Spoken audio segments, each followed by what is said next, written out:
चलिए, तो ईरान और इजराइल के बीच जंग जारी है, लेकिन इसी बीच भारतीय स्टूडेंट्स के लिए एक अच्छी खबर निकल करके आई, क्योंकि इसी जंग के बीच भारतीय छात्रों की वतन वापसी हो गई है। भारत सरकार के सहयोग से 110 भारतीय छात्र, जिसमें से 90 कश्मीरी छात्र छात्राएं हैं, ईरान से आर्मेनिया के माध्यम से भारत लौटे हैं और उनके अंदर अब एक खुशी है। उन्होंने वतन वापसी की गुहार लगाई थी।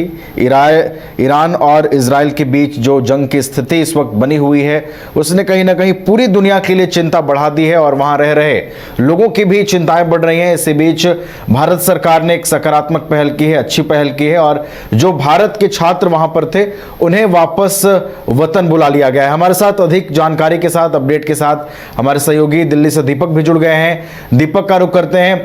दीपक, देखिए, लगातार जंग बढ़ रहा है ईरान और इजराइल के बीच, 7वां दिन है जंग का, लेकिन अच्छी खबर यह दीपक कि भारत के छात्रों की वहां से वापसी हो गई है। कैसे सुरक्षित वापसी सुनिश्चित हो पाई दीपक? देखिए, बिल्कुल नवीन, इजराइल और ईरान के बीच में जिस तरीके से जंग की गंभीर स्थिति बनी हुई है, ऐसे में भारतीय जो लोग वहां पर रह रहे थे उनके लिए मौजूदा स्थिति काफी ज्यादा अच्छी नहीं थी। ऐसे में भारत सरकार से लगातार अपील करने के बाद और भारत सरकार की कोशिश के बाद जो वहां पर फंसे हुए जो लोग थे उनको निकालने की कोशिश लगातार की जा रही है। ऐसे में भारत सरकार ने जो है ऑपरेशन सिंधु के नाम से इस मुहिम को चलाया है, जिसमें पहला जत्था आर्मेनिया से भारत एक स्पेशल विमान के साथ स्टूडेंट्स को लेकर दिल्ली पहुंचा। करीबन 110 जो स्टूडेंट थे वो भारत पहुंचे हैं, जिसमें 90 से ज्यादा कश्मीरी स्टूडेंट थे और तकरीबन ये बताया जा रहा है 4000 से ज्यादा जो लोग हैं वो अभी भी वहां पर फंसे हुए हैं, जिसको निकालने की कोशिश भारत सरकार लगातार कर रही है। गृह मंत्रालय तमाम स्थितियों पर अपनी नजर बनाए हुई रखी हुई है।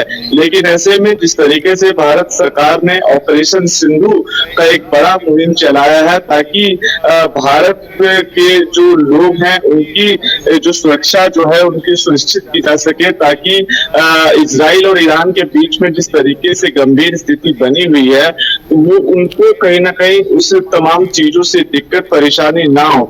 जो स्टूडेंट वहां पढ़ने गए हुए हैं उनको किस तरीके से सकुशल निकाला जाए, इसको लेकर भी लगातार जद्दोजहद जारी है। और ऐसे में आज सुबह दिल्ली के इंदिरा गांधी एयरपोर्ट पे 110 जो छात्रों का पहला जत्था भारत पहुंचा है। जैसे ही छात्र दिल्ली पहुंचे उन्होंने बताया कि आखिरकार वहां के हालात कैसे हैं।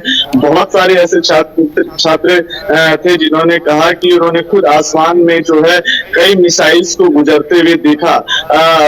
जिस तरीके से भयानक मंजर छात्रों ने वहां पर देखा था उसको बताने की पूरी कोशिश करी है। लेकिन ऐसे में दो देशों के बीच में जब स्थिति गंभीर हो जाती है तो कहीं ना कहीं आप समझ सकते हैं कि वहां के आम जनता को कितनी समस्या होती है। और ऐसे में भारत के जो स्टूडेंट थे उनको भी काफी ज्यादा समस्या बनी हुई थी। और ऐसे में पहला जत्था दिल्ली पहुंचा है और लगातार जो गृह मंत्रालय है उन्होंने हेल्पलाइन नंबर वो जारी किए हैं, ताकि किसी प्रकार की दिक्कत ना हो। उस हेल्पलाइन नंबर के माध्यम से तमाम जो स्टूडेंट है या उनके परिजन वो सरकार के जो अधिकारी हैं उनसे संपर्क कर सकते हैं और अपनी सुरक्षा के लिहाज से अपनी सुनिश्चितता वो निर्धारित करवा सकते हैं। जी चलिए, तो छात्रों का पहला जत्था वो दिल्ली लौटा है और भारतीय विदेश मंत्रालय लगातार वहां की स्थिति पर नजर रख रही है और तमाम वो संभावित प्रयास किए जा रहे हैं जो वहां पर भारतीय छात्र हैं उनकी सुनिश्चित